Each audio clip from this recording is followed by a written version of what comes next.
Une femme pure, au cœur apaisé, par Allah choisie pour un destin sacré. Voici l'histoire de Maryam et la naissance du prophète Aïssa. Maryam, fille d'Imran, était connue pour sa piété et sa pureté.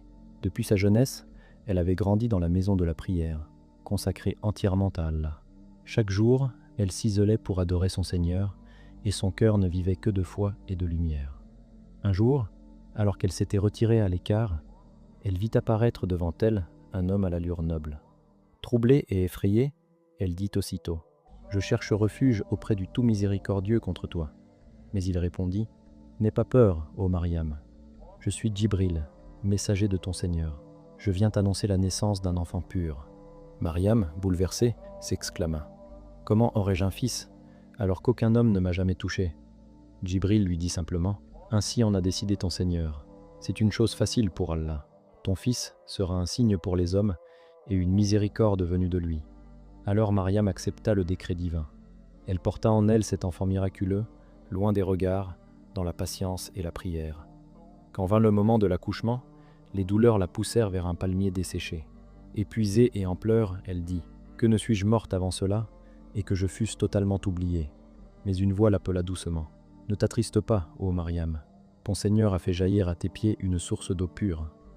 Et si tu secoues le tronc du palmier, il fera tomber sur toi des dattes fraîches.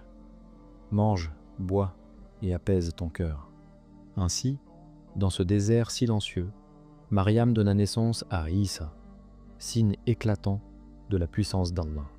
Quand elle revint vers son peuple, l'enfant dans ses bras, ils furent choqués et se mirent à l'accuser. Ils dirent : « Ô Maryam, tu as commis une chose terrible, ô sœur de Haroun. Ton père n'était pas un homme indigne, et ta mère n'était point une femme de mauvaise vie. » Maryam, obéissant à l'ordre d'Allah, ne répondit rien. Elle se contenta de désigner son enfant. Alors ils dirent, étonnés : « Comment parlerions-nous à un bébé au berceau ?» Mais par la permission d'Allah, Aïssa, encore nourrisson, prit la parole et dit : « Je suis le serviteur d'Allah. Il m'a donné le livre, et il a fait de moi un prophète. Il m'a béni où que je sois, et m'a recommandé la prière et la zakat tant que je vivrai. » Ainsi, par ce miracle éclatant, Allah défendit l'honneur de Maryam et fit de son fils un signe clair pour les hommes et une miséricorde pour l'humanité.